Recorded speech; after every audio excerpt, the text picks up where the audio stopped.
ఇవాళ మీరు అందరూ ఏమనుకుంటున్నారు, కొంతమంది ఏమనుకుంటున్నారంటే మీకు పదవి వచ్చింది అనుకుంటున్నారు, ప్రజలు మీకు పదవి ఇచ్చారనుకుంటున్నారు.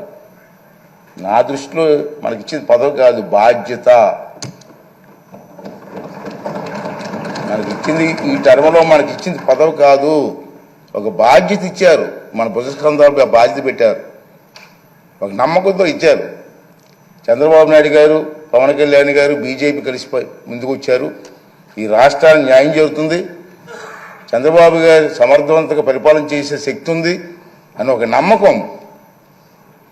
22 మంది మహిళా ఎమ్మెల్యేలు వచ్చారు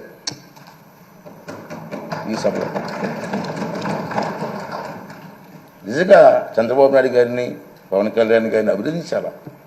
ఇంతమంది మహిళలకు అవకాశం, మహిళల కోసం ఎన్నో ఉపన్యాసాలు ఇస్తుంటాం రాజకీయంగా, కానీ వాళ్ళకి ఆ స్థానం కల్పించడంలో ప్రముఖ పాత్ర వహించిన చంద్రబాబు నాయుడు గారికి, పవన్ కళ్యాణ్ గారికి, బీజేపీ వాళ్ళకి ధన్యవాదాలు చెప్పాల్సిన అవసరం ఉంది.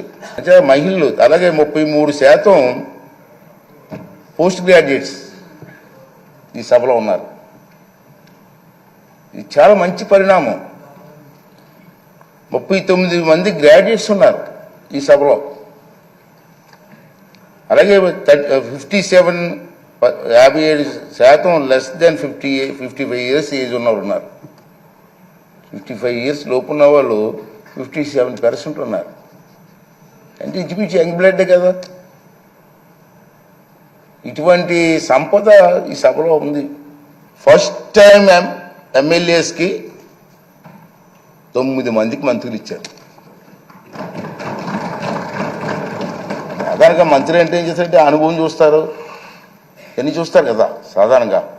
కానీ ఫస్ట్ టైం ఎమ్మెల్యేస్కి 9 మందికి మంత్రులు ఇచ్చారంటే ఇది చిన్న విషయం కాదు. అందరినీ నేను కోరేది ఏంటంటే మీకు అవకాశాలు ఇస్తా, ఎందుకంటే మీరు కూడా మాట్లాడాలి, మీ తాలూకు వాయిస్ వినిపించాలి. మీ అందరు నేను కోరేది ఏంటంటే ఈ హౌస్లో మాట్లాడడం అంటే హౌస్ కోసం కాదు, నా కోసం కాదు, మీకోసం కాదు, ఈ రాష్ట్రం కోసం, రాష్ట్ర ప్రజల భవిష్యత్తు కోసం మాట్లాడాలి. అంచేత ఫస్ట్ టైం ఎమ్మెల్యేస్ కూడా మగమాటం లేకుండా మీకు అవకాశాలు ఇస్తా. అవసరమైతే హౌస్ని 2-3 రోజులు పొడిగిస్తాం, సభానాయకులు మాట్లాడి, తప్పేం లేదు.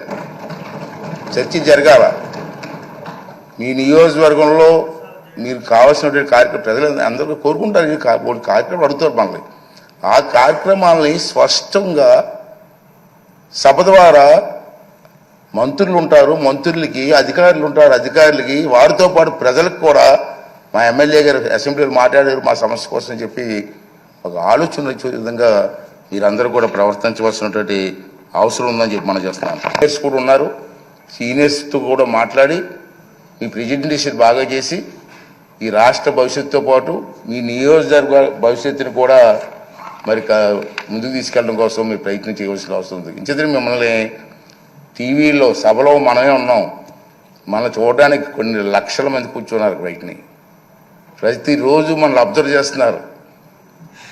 వాళ్ళ ఆశలను అడయాస చేయడానికి వీల్లేదు. మనం ఈ 5 రోజులు మనకి పండగ కాదు, బాధ్యత. 5 సంవత్సరాలు మనందరం కష్టపడి ముందుకు వెళ్ళవలసిన అవసరం ఉందని చెప్పి మనం చేస్తున్నాం. చాలా ఉన్నాయి. బడ్జెట్లో డిమాండ్స్ ఉంటాయి మనకి. ఇది బడ్జెట్ పెడతారు కదా, బడ్జెట్లో డిమాండ్స్ ఉంటాయి. మీకు ఇంట్రెస్ట్ అయిన డిమాండ్స్ మీద మాట్లాడండి, ట్రైనింగ్ అవ్వండి. కావాలంటే మా ఈ సభాపతి కార్యాలయంలో కొంతమంది ఉంటారు, ఆఫీసులు ఉంటారు, వాళ్ళ దగ్గర కొంచెం నేర్చుకుందాం, ట్రైనింగ్ ఇద్దాం. అన్నీ చేసి మన కార్యక్రమం విజయవంతం చేయవలసినటువంటి అవసరం ఉందని చెప్పి నేనైతే భావిస్తున్నాను. అలాగే మీ అందరినీ కోరేది ఏంటంటే చంద్రబాబు నాయుడు గారు, మన పవన్ కళ్యాణ్ గారు, బీజేపీ నాయకులు ఉమ్మడిగా మనం వెళ్తున్నాం. మన మీద చాలా బాధ్యత ఉందని ఇందుకే చెప్పాను.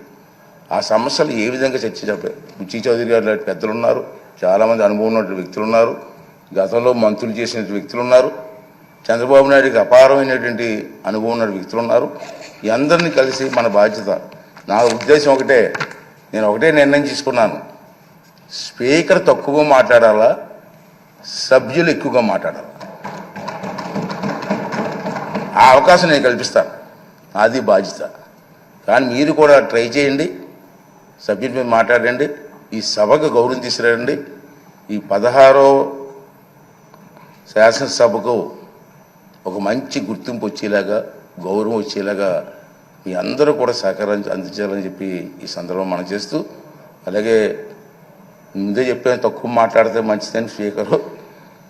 అయితే ఈ మా 4 మాటలు మీకు చెప్పి రేపు సభలో మీరు అందరూ కూడా సహకరించండి. అందరికీ ఇద్దాం, ఒకేసారి టైం లేదు, ఇవాళ టైం లేదు కాబట్టి ఇవ్వలేకపోయాను. కానీ తప్పనిసరిగా అందరికీ సమయం ఇచ్చి మీ తాలూకు మాటలను రికార్డు కూడా అవుతుంది కాబట్టి అందరూ కూడా ముందుకు వచ్చి మన రాష్ట్రాన్ని కాపాడడం కోసం, రాష్ట్రాన్ని అభివృద్ధి చేయడం కోసం మన అందరం కూడా కష్టపడి పనిచేద్దామని చెప్పి మనవి చేస్తూ, మరి మొన్న ఎన్నికల్లో ప్రజలందరూ కూడా మనకి ఉన్నతమైన బాధ్యత చెప్పారు కాబట్టి ఈ సభాముఖంగా మీ ద్వారా మనందరం కలిసి మనకు ఓట్లు వేసి గెలిపించి ఈ అవకాశం కల్పించినటువంటి ప్రజలందరికీ కూడా మరొక్కసారి నా ధన్యవాదాలు, నమస్కారాలు తెలియజేస్తూ